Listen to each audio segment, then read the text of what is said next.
subtraction question or addition. You can usually do these much more rapidly, and you can feel pretty comfortable with your answers because these are, I think easier than most of the other questions. We'll do one or two more together, then I'll stop. I'll let you pause the recording and do a few of these on your own, and then I'll give you the answers, and then finally I'll assign the homework, and we'll move back to the listening field. Okay, number 2. To which of the following does the word these in the passage refer? Okay, these, demonstrative. Is it these ramps, these trucks or ore trains, these augers, or these blasting operations? Let's go check. These carry it up ramps to ground level.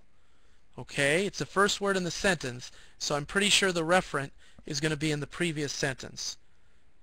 Power shovels pick up the pieces and load them into trucks, or in some cases ore trains. These carry it up ramps to ground level. So we're talking about mining. You have little tracks, you have little train cars bringing it up.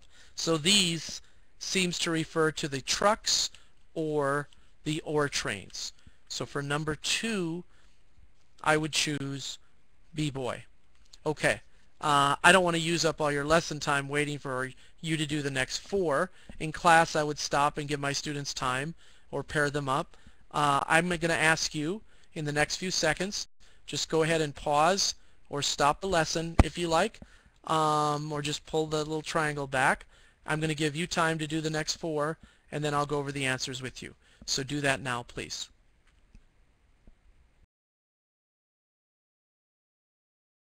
Okay, you're back. It was only like 3 seconds for me, but magically you did all 4 of those. So that's the magic of the technology. You can manipulate time. You can go back in time and watch a lesson again. We can also extend time into the future. Right? I can keep doing my lesson because I know you stopped my lesson there and maybe did 5 minutes of work or 3 minutes, and now instantly we're back. So let's look at the next one, number 3. Another type. Okay. Another type is called placer mining. Another type of what? Well, this is a brand new paragraph, so this is a little different. We need to go back to the previous paragraph. Okay. In addition to the various types of deep mining, several types of surface mining may be used. So I had to go back to the topic sentence of paragraph 1, and now I know paragraph 2, they're making a transition to a second type, another type of surface mining, DDOG for number 3, which is called placer mining. Okay, number 4, this carries soil particles. The this would refer to the running water carrying the soil particles. So number 4 is CCAT. Number 5, this process. Okay, that's going to be on 120. In this process, the desired substances are removed from the waste. Again, very early in the sentence, so I'm going to expect to go back to the previous sentence. The finishing off process of mining is called mineral concentration. In mineral concentration. In this process, which is called mineral concentration, the desired substances are removed from the waste. Okay, so that means this process refers to CCAT mineral concentrations. Okay, and finally number 6, the bubbles rise to the surface with the mineral particles attached, and they can be skimmed off and saved. Do we want to save the bubbles? No. They're just part of the process. We want to save those minerals. So the answer for number 6 is DDOG. So you substitute in, does it make sense? Yes or no. If it doesn't, get rid of it. Go to the next one. Are we skimming off the bubbles? No. The bubbles are used, these air bubbles are used to help those minerals rise up. So they must refer to the minerals themselves. Okay. Since we're moving along at a pretty fast clip, I'd like you to do just the next one, passage 2 about Mount Rainier. Again, I'm going to ask you to stop your recording, do 7, 8, 9, 10, Probably only takes you 2 to 4 minutes, and then come back to the recording. I'll go through the answers, and then that will probably be it for reading for this lesson. Go ahead and do that now.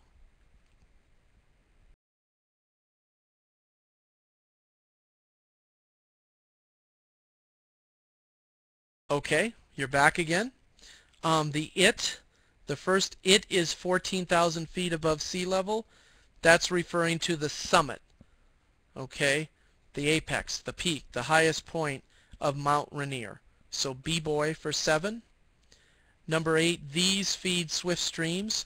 Again, these is in the subject position. It's the first word in the sentence, so the answer is going to be back in the previous sentence. These glaciers, glaciers, A apple. Okay, number 9, that. There are alpine meadows between the glaciers and the forests that contain beautiful wild flowers. Glaciers are frozen hunks of ice. They don't contain wild flowers. Forests, okay, it's between the glaciers and the forests. So they're talking about the meadows in between. The meadows are the ones that have the wildflowers. So the answer here is CCAT, alpine meadows. And finally, number 10, there. Not far from there lies Paradise Valley. Okay, again, we have to go back to the previous sentence. The Nisqually Glacier is probably the ice region that is most often explored by visitors. Not far from there lies Paradise Valley. Not far from Nisqually Glacier. Answer, CCAT. Okay? So that's as far as we can take this right now during the lesson, but I would like you to continue. So again, I'm going to assign you the remainder of 6.3, or excuse me, 6.2, because I know we're not going to get to it. You know, we're not likely to get to it at all the rest of the week. If we do, we might come back and review some of these in the final lesson of the week, but we probably won't. So basically, passage 3 on page 122, okay?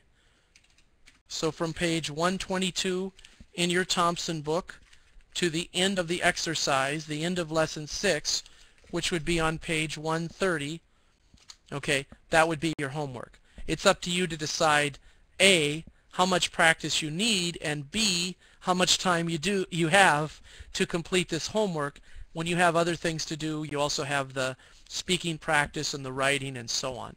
So I am going to write that down in my notes that I assigned 6.2, pages 122 to 130, but you just do as much as you can and as much as you need. And on this one, I think your need would be far less than, say, if we were practicing the paraphrase question for the first time, which we will be doing in the next 2 weeks, or the sentence addition question, where you have those black squares. Those are tricky. For those, I think we're going to need more practice. For the reference question, I don't think so. It tends to be the easiest of the 10 question types. So I think, I think you'll be okay. I think you'll be fine with just a little bit more practice. Okay? Okay. Sorry, I got tired of that picture of myself in that shirt. I'm loading a different picture now. As that picture loads, we're going to get ready to go into a new area. We're going to get ready to go back to our listening. And this week, we have one particular listening question, and that is the factual, negative factual, and inference question, or questions, I guess. It's really 3 separate ones. And we started going over this in lesson, must have been lesson 7, right? Because today is lesson 9.